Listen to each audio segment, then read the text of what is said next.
거룩한 주의 날에 우중이지만 하나님을 예배하기 위하여서 주의 전에 오신 여러분들을 주님의 이름으로 사랑하고 축복합니다. 우리가 하나님을 찾을 때에 하나님께서 은혜 주실 줄 믿습니다. 이 시간 하나님의 말씀을 나누기 전에 좌우에 앞뒤에 계신 분들을 열린 마음으로 축복하고 주의 말씀을 듣기를 원합니다. 은혜로운 주일 되십시오. 힘내십시오. 사랑합니다. 축복합니다. 하나님께서 우리와 함께 계신 줄 믿습니다.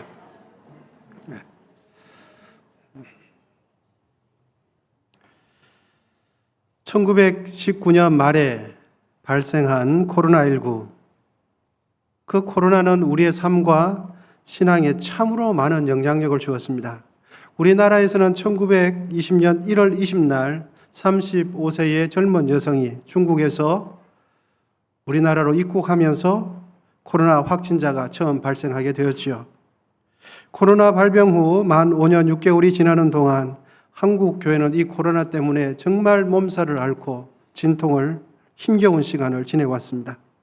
재정적인 부분뿐만 아니라 교회가 교회로서 마땅히 감당해야 할 전도사역, 사람의 영혼을 구원하는 선교사역도 전면 중단되기도 했고, 더욱 우리의 마음을 아프게 했던 부분은 성도님들께서 예배당 안으로 들어오지 못한 채 각자 집에서 인터넷 예배를 드릴 수밖에 없었던 그런 기간도 있었습니다. 그전에는 우리는 주일 준비를 어떻게 해왔습니까? 각자 가정에서 예배 2-3시간 전부터 교회 갈 준비를 하고 그렇게 마음 준비, 여러 가지 준비를 하면서 주일을 기다리며 예배 드리지 않았습니까? 교회에 모여 함께 드리는 주일 예배를 참으로 소중하게 여겼습니다. 주일 예배에 지각하지 않기 위해서 얼마나 신경을 썼는지 모릅니다. 교회에 오는 길에 예상치 않게 차라도 막히게 되면 속으로 절로 이런 기도가 흘러나왔죠. 하나님, 예배 시간 늦으면 안 되는데 예배 시간 늦지 않게 해주세요. 코로나 이전까지는 우리는 교회에서 드리는, 이 공간에서 드리는 주일 예배를 그 어떤 것과도 바꾸지 않았습니다. 주일날에는 예배 드려야 하기 때문에 사업장 문을 닫고 주일 성수를 하지 않았습니까? 길이 막히긴 했지만 그래도 예배 시간 전까지 교회 본당 예배 시작 전에 장의자에 앉으면 그때는 이런 기도가 절로 나왔죠. 하나님, 예배 시간 늦지 않게 해주셔서 감사합니다. 그러면서 우리의 감정과 우리의 분주한 마음을 추스리면서 예배 준비를 하면서 일주일에 한 번밖에 없는 이 예배를 기다리며 사모하면서 그렇게 예배를 지켜왔습니다. 그런데 코로나19라는 악성 전염병이 한국과 전 세계를 휩쓸 때 한국 교회는 성도들의 안전과 지역사회의 안전을 위해서 주일 예배를 각자 집에서 컴퓨터 앞에서나 손바닥만한 휴대폰을 보면서 그렇게 주일 예배를 보내도록 검열을 한 적이 있었습니다. 그때 우리는 할 수 없이 예배당 안으로 들어오지는 못했지만 주일에서조차 이 예배당 안에서조차 예배드리지 못하는 이 현실을 보면서 얼마나 가슴 아파했습니까?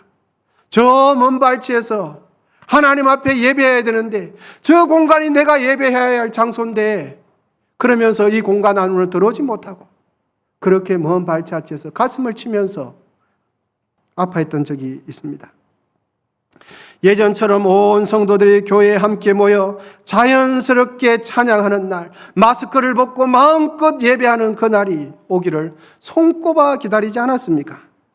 그런데 기다림의 시간이 1년이 흐르고 2년이 흐르고 3년이 흐르면서 우리는 나 자신도 모르는 사이에 교회에 가는 수고로움을 들고 교회 가는 귀찮음을 들고 인터넷으로 예배 드리는 편리함에 무서운 속도로 길들여지기 시작했습니다. 어느 시점이 되었을 때는 이런 생각을 자연스럽게 하게 된 것 같습니다. 이것도 나쁘지 않네. 교회 안 가고 집에서 예배 드리는 거 이것도 나쁘지 않네 라는 생각이 서서히 들면서 우리의 예배 태도는 기껏해야 예배 5분 전, 10분 전에 대충 자리를 잡고 컴퓨터에 모니터를 켜고 컴퓨터 모니터 앞에 예배 드린다고 먼지 묻은 성경을 가지고 앉을 때도 있었습니다. 혹시 바쁜 일이 생기면 TV 재방송을 보듯이 녹화된 예배를 보면서 나는 주일 예배를 지켰다 스스로 위안을 삼을 때도 있지 않았습니까? 그야말로 영화를 보듯 눈으로만 보는 주일 예배를 숱하게 드리지 않았습니까? 현재 코로나19로 인해 생겨난 차선책 인터넷 예배가 이제는 우리의 게으름을 합리화하는 좋은 수단이 되어버렸죠. 여러분, 전면 대면 예배가 재개된 지가 벌써 1년이 지났습니다. 그런데 우리는 내가 편한 자리에서 유튜브 온라인 예배를 드리는 이들이 여전히 적지 않습니다. 주일날에는 이 교회 한번 들어가 보고 주일날은 저 교회 한번 들어가 보면서 자신 스스로 생각하기는 나는 그래도 주일 성수를 귀하게 여겨 이런 생각을 하게 되죠. 예전처럼 교회에 함께 예배드리는 그 예배 시간, 한 공간 안에서 어우러져 함께 나누며 교제하는 이건 역시 성도 간의 교제 역시 대수롭지 않게 여기는 생각들이 성도들 생각 속에 독버섯처럼 번져나가기 시작했습니다. 이제는 컴퓨터 앞에서 혼자 드리는 예배가 우리의 마음을 전혀 힘들게 하지 않습니다. 인터넷 예배가 틀리지 않았다라고 생각하며 여전히 혼자서 예배 드리는 이들이, 고집 부리는 이들이 간혹 있습니다. 종종 이런 대화가 오가는 것을 듣습니다. 나는 오늘 개인적인 사정이 있어서 집에서 인터넷 예배 보기로 했어. 개인적인 사정이 있어서 집에서 인터넷 예배를 드렸어. 하나님 앞에 드릴 헌금 계좌로 보냈고 들어야 할 말씀도 인터넷을 통해서 들었고 교회 소식도 집에 앉아서 영상을 보면서 다 알고 있어. 교회 돌아가는 거 다 알아. 그러면서 나는 해야 할 주일 성수 다 했다라고 생각하면서 스스로 합리화시키는 이들이 여전히 있는 것 같습니다.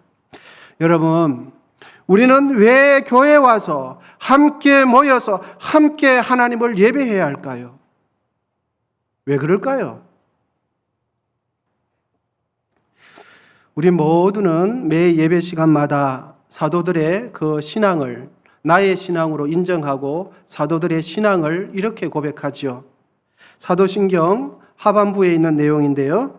우리 같이 한번 이렇게 읽어보도록 하겠습니다. 시작. 나는 성령을 믿으며 거룩한 공교회와 성도의 교제와 죄를 용서받는 것과 몸의 부활과 영생을 믿습니다. 아멘.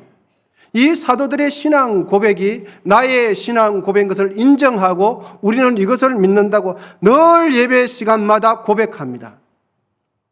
우리가 함께 고백한 거룩한 공교회와 성도의 교제를 믿는다고 고백하죠. 거룩한 공교회와 성도가 서로 교통하는 이 성도의 교제는 동일한 등가의 가치를 가지고 있습니다. 그러니까 성도의 교제는 교회의 본질적인 요소가 된다는 것을 우리는 알 수가 있습니다. 성도 간의 소통과 친교는 교회의 액세서리가 아니라 반드시 있어야 하는 교회의 본질이 성도의 교제입니다. 그러므로 성도의 교제가 빠진 교회 생활은 참된 교회 생활, 참된 신앙 생활이 아니라는 것을 우리는 사도신경을 통해서 확인하게 되어집니다. 여러분, 나 편한 시간에 나 혼자 인터넷이나 유튜브나 이렇게 예배 드리는 것은 우리가 늘 믿고 생명처럼 믿는 이 사도신경과도 맞지 않고 교회의 본질적인 특성과도 맞지 않다는 것을 우리는 확인하였습니다. 여러분, 성도는 교회의 머리 대신 예수 그리스도의 몸에 접붙임을 받은 자로서 함께 모여 함께 하나님을 예배하며 함께 성도의 교제를 마땅히 나누어야 할 줄 믿습니다. 성도의 교제는 선택사항이 아니라 진실로 신앙생활을 하기를 원한다면 반드시 성도의 교제가 있어야 하는 것입니다. 오늘 본문이 기록될 당시에 교회의 상황은 이랬습니다. 성도들은 세상으로부터 압박을 받고 박해를 받으면서 모이기가, 예수 믿는 사람들끼리 성도의 교제하기가 매우 부담스럽기 시작했습니다. 그래서 성도의 모임 속에 가면 피해를 보기 시작했습니다. 이런 피해, 저런 피해, 경제적인 피해, 사회적인 피해, 고립감을 느끼기 시작한 것입니다.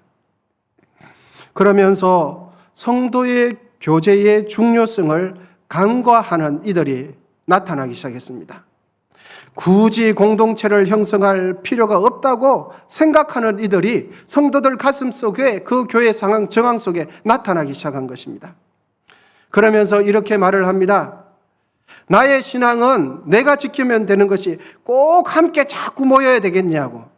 내 신앙은 내가 하나님과의 1:1 관계지 어떻게 타인과 연관해서 우리의 신앙이 이어질 수 있겠냐고. 공동체와의 큰 연관성이 없다고 생각하기 시작했습니다. 그런 생각이 점점점 굳어가기 시작했습니다. 신앙생활에 별로 도움도 안 되는 성도 간의 교제를 하느니 차라리 혼자서 신앙생활을 하는 것이 더 낫겠다, 이렇게 생각한 것입니다. 여러분, 분명한 것은 예수 그리스도께서 우리의 죄를 위하여 희생 제물이 되어 주시고, 그것으로 인하여 나의 행위와는 상관없이 우리가 하나님의 자녀된 것은 분명한 진리인 줄 믿습니다. 예수님의 십자가 죽음을 통하여 개인적으로 내가 하나님과, 생명의 하나님과 교제할 수 있는 새로운 길이 활짝 열린 것이 사실이고 진리입니다. 그런데 더욱 중요한 것은 이것입니다. 우리의 신앙생활은 하나님과 영적인 교제를 나누는 것으로만 끝나지 않는다는 사실입니다.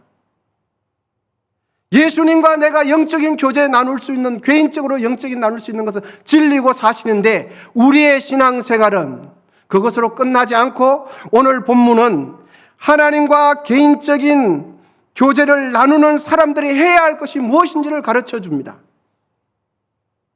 크게는 두 가지로 요약할 수 있는데, 첫 번째는 이것입니다. 우리 같이 한번 읽도록 하겠습니다. 시작. 진실한 마음으로 서로 격려하라 라고 오늘 본문은 우리에게 가르쳐주고 계십니다. 본문 24절입니다. 본문 24절 같이 한번 읽겠습니다. 시작. 서로 돌아보아 사랑과 선행을 격려하며. 24절에서 서로 돌아본다는 것은 상대를 깊이 생각하고 상대를, 같은 지체를 자세히 살핀다는 뜻입니다.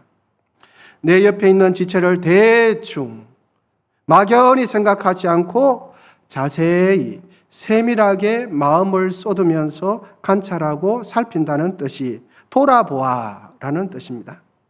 혹 상대가 잘못된 신앙의 길로 가지는 않는지, 상대가 혹 어려운 점은 없는지, 상대가 혹시 이단에 빠지는 않았는지, 상대가 신앙 안에서 잘못된 생각을 가지고 있지 않는지를 계속 자세히 살피면서 내 주위에 있는 지체분들을 돌아본다는 것입니다. 요즘 현대인들은 대인관계를 어떻게 하고 있습니까? 서로에게 무관심하거나 적당한 선을 정해놓고는 내가 생각하기에 내 양심의 가책을 느끼지 않을 정도로만, 내가 손해보지 않을 만큼만 관심을 갖는 것이 교양이라고 생각하고 상대방을 배려하는 것이고, 그것이 일반적인 통념이 되어버렸지 않습니까? 그러니까 오늘 성경 말씀에 의하면 우리는 서로에 대해서 주의 깊게 자세히 돌아보지 않는다는 것을 알 수 있습니다. 여러분, 여기서 중요한 질문이 있습니다. 그러면 우리는 왜 서로가 서로를 돌아보아야 할까요? 왜 서로가 서로를 돌아보아야 할까요? 그것은 예수 그리스도를 통하여 내 옆에 있는 지체와 내가 연결되어 있기 때문입니다. 왜 내가 내 옆에 있는 지체를 자세히 살피지 않는가 하면, 나와 내 옆의 지체가 연결되어 있다는 것을 모르기 때문입니다. 나와 내 옆에 있는 지체는 별개가 아닙니다. 여러분, 우리의 두 눈에서 눈물이 흐를 때 이 흐르는 눈물을 누가 닦아줍니까? 손이 닦아주지 않습니까? 그리고 마음이 아플 때, 내 몸에 상처가 났을 때 병원으로 누가 달려갑니까? 우리의 다리가 달려가는 것입니다. 그러니까 같은 지체끼리 별개가 아니라 끈끈이 연결되어 있는 것이죠. 생물학자 베스티어는 작은 나뭇가지나 덤불 속에 집을 짓는 거미류를 관찰하면서 깜짝 놀랄 만한 흥미로운 사실을 발견하게 되었습니다. 그것은 거미는 나뭇가지나 덤불에 걸쳐 있는 울타리 속에 거미 새끼들을 부하는데, 만일 그곳에 약간이라도 위험한 일이 발생하게 되면 즉시 어미 거미가 빠짐없이 달려오는 것을 확인하게 되었습니다. 그래서 이 생물학자는 어떻게 이런 일이 있을 수 있을까 연구하며 고민하며 관찰하기 시작했습니다. 그때 놀라운 사실 하나를 발견하게 되었는데, 그것은 어미 거미가 새끼들의 몸에 연결해 놓은 가는 비단줄 같은 거미줄을 하나 발견하게 되었습니다. 새끼들이 적들의 위협을 받아 몸을 이렇게 저렇게 심하게 움직이면 그 가느다랗게 연결되어 있는 그 줄이 팽팽하게 당겨지는 것을 어미 거미가 느끼고는 즉시 빠짐없이 매번 달려온다는 것을 알게 되었습니다. 여러분, 우리는 하나님과 연결되어 있다는 이 사실을 믿으시기를 축복합니다. 그런데 더 놀라운 사실은 하나님과만 연결되어 있는 것이 아니라 내 옆에 있는 지체와도 연결되어 있다는 이 사실을 믿으시기를 축복합니다. 그래서 에베소서 2장 20절에서 22절 말씀은 우리에게 이렇게 가르쳐주고 있습니다. 2장 20절입니다. 너희는 사도들과 선지자들의 터 위에 세움을 입은 자라. 그리스도 예수께서 친히 모퉁이 돌이 되셨느니라. 21절 같이 읽도록 하겠습니다. 시작. 그의 안에서 건물마다 서로 연결하여 주 안에서 성전이 되어가고 너희도 성령 안에서 하나님이 거하실 처소가 되기 위하여 그리스도 예수 안에서 함께 지어져 가느니라. 아멘. 할렐루야. 여러분, 성경이 무엇이라고 가르쳐주고 있습니까? 함께 지어져 간다고 말씀하고 있습니다. 벽돌 하나 위에 그 위에 그렇게 어긋지게 맞추면서 지어져 간다라고 말씀하고 있습니다. 여러분, 건물이 넘어질 때 한쪽 벽이 넘어지면 그 다음 벽은 크랙이 가면서 무너지게 되어 있습니다. 우리는 예수님을 중심으로 해서 서로 연결되어 있다는 이 사실을 굳게 믿으시기를 축복합니다. 우리 모두는 예수 그리스도 안에서 연결되어 있고 함께 지어져 가야만 하고 함께 지어져 갈 수밖에 없다는 것을 성경 말씀을 통하여 확인하시고 믿으시기를 기원드립니다. 그래서 성경은 우리에게 이렇게 말씀하고 있습니다. 우는 자들에게는 함께 울어주라고. 기뻐하고 즐거워하고 있는 자면은 어떻게 하라고요? 함께 기뻐해 주라고. 왜 그렇습니까? 남이 아니기 때문입니다.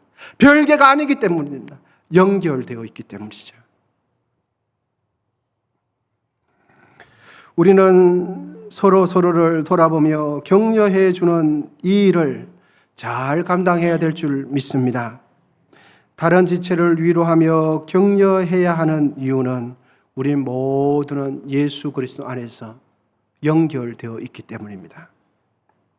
하나님과 영적인 교제를 나누는 성도가 해야 할 두 번째는 오늘 본문이 가르쳐 줍니다. 둘째, 우리 같이 한번 읽도록 하겠습니다. 시작. 모이기를 힘쓰라라고 말씀하십니다. 아멘. 본문 25절입니다. 본문 25절도 같이 읽도록 하겠습니다. 시작. 모이기를 패하는 어떤 사람들의 습관과 같이 하지 말고 오직 근하여 그날이 가까움을 볼수록 더욱 그리하자. 아멘. 코로나19를 지나오는 동안 우리의 모습은 어떻게 변해 있습니까? 5년 6개월을 지나오면서 우리의 생각은 어떻게 바뀌어 있습니까? 내 편한 시간에 컴퓨터 앞에서 손바닥만한 휴대폰을 보면서 예배 드려도 이 또한 예배가 될 수 있지라는 생각을 여전히 가지고 계십니까? 악성 전염병이 우리의 삶과 생명을 위협하는 상황 속에서 차선책으로 비대면 인터넷 예배가 필요했지만 이제는 비대면 예배가 그렇게 필요 없습니다. 왜냐하면 얼마든지 자유롭게 함께 모여서 함께 예배할 수 있는 충분한 자격 조건이 다 갖추어졌기 때문이죠. 이제는 인터넷이 우리에게 주는 편리함을 거부하고 성실함으로 주일 예배를 준비하고 함께 모여 예배드리고 함께 성도 간의 교제를 나누어야 할 때가 되었습니다. 그러므로 성도 간의 교제를 적극적으로 나누게 되시기를 축복합니다. 성도 간의 교제는 선택사항이 아닙니다. 반드시 진실로 예수님을 믿는 사람이라면 마음을 열고 지체 간의 소통을 나누면서 하나님을 섬기는 것입니다. 사실 교회는 여러분 처음부터 끝까지 모이는 것이 교회입니다. 초기 교회 사람들은 하나님을 아버지라 부르며 매일 저녁 함께 모여서 매일같이 공동 식사를 하면서 그렇게 하나님을 섬겼습니다. 그만큼 함께 모여 성도 간의 교제를 나누는 곳이 바로 교회입니다. 우리의 모임은 교제를 촉진하게 되어 있습니다. 또한 교제는 결국 성도들 간의 진실한 사랑을 이 교제가 자극하게 되어 있습니다. 함께 모이기를 폐하는 것은 우리에게 일시적으로 편리함을 제공해 줄 수 있을지는 몰라도 결국은 우리의 신앙을 무너뜨리게 되어집니다. 성도 간의 소통과 교제를 멀리하면 우리는 성령 충만한 생활, 우리는 건강한 신앙생활을 성공할 수 없습니다. 그러므로 모이기를 더욱 힘쓰고 성도 간의 교제를 더욱 적극적으로 나누게 되시기를 예수님의 이름으로 축복합니다. 함께 모여 예배할 뿐만 아니라 성도 간의 아름다운 식탁 교제도 자주 나누시고 구역 모임도 열심히 하시고 남성교회 모임, 여전도의 모임도 힘쓰실 수 있기를 바랍니다. 그렇게 주의 마음으로 열심히 하는 것이 교회 생활 잘하는 것입니다. 교회 생활은 개인이 할 수 있는 것이 아닙니다. 교회 생활 자체가 공동체 생활인 것이죠. 여러분, 유명한 부흥사 무디 목사님이 있습니다. 무디 목사님께서 유력한 사람에게 찾아가서 교회에 나올 것을 권유를 합니다. 그러자 그 유명한 사람은, 유력한 사람은 이렇게 말을 합니다. 교회에 안 나가도 신앙생활을 잘하면 되지 않습니까? 교회 안 나가고 혼자 신앙생활 잘 하겠습니다. 이렇게 대답을 하는 것입니다. 그때 무디 목사님께서는 벽난로에서 이글이글 타고 있는 그 불덩이를 집게로 꺼내서는 따로따로 불덩이를 놓기 시작합니다. 그러자 잘 타고 있던 그 불덩이가 점점 약해지더니 불이 다 꺼져버리고 말았습니다. 그때 무디 목사님께서는 이렇게 말했다고 합니다. 아무리 열심히 있고 신앙이 좋아도 교회에서 떨어지면 이 꼴이 됩니다. 혼자 믿는다는 것은 불가능합니다. 결국은 이렇게 됩니다. 라고 말했다고 합니다. 여러분, 아무리 믿음이 좋은 사람이라고 할지라도 성도 간의 교제를 나누지 않고 혼자 있으면 우리의 영혼, 우리의 신앙생활은 점점 도태되게 되어 있습니다. 함께 모여 뜨겁게 기도하실 수 있기를 축복합니다. 함께 모여서 찬양하고 함께 모여서 진실한 성도 간의 교제를 나눌 수 있기를 축복합니다. 성도 간의 교제를 나누지 않으며 마음을 닫고 혼자 지내면 우리의 신앙은 나약해질 수밖에 없습니다. 여러분, 믿음이 연약한 사람도 함께 성도들끼리 모여서 기도하고 예배하고 뜨겁게 찬양하면 그렇게 냉랭한 사람도 다시금 그 심령에 불이 붙기 시작하는 것이죠. 우리의 신앙생활은 처음부터 거룩한 교제를 나누는 것이 우리의 신앙생활의 시작과 끝이 거룩한 교제입니다. 위로는 하나님과 거룩한 교제를 나누고 옆으로는 같은 지체된 성도들끼리 거룩한 교제를 나누는 것이 우리의 신앙의 전부 아니겠습니까? 하나님과 사귐이 있는 사람들은 다른 지체와도 반드시 사귐이 있어야 할 줄 믿습니다. 하나님께서는 우리가 홀로 있는 것을 원치 않으십니다. 혼자 신앙생활 하는 것을 기뻐하지 않습니다. 하나님께서는 성도 간의 소통과 교제를 나누기를 기뻐하십니다. 함께 주 안에서 어우러져 기도하고 찬양하고 함께 신앙생활 하기를 하나님은 기뻐하십니다. 무관심과 분열, 다툼으로 가득 찬 이 세상 속에서 우리 모두는 예수 그리스도를 중심으로 모이기를 다시금 힘쓰실 수 있기를 축복합니다.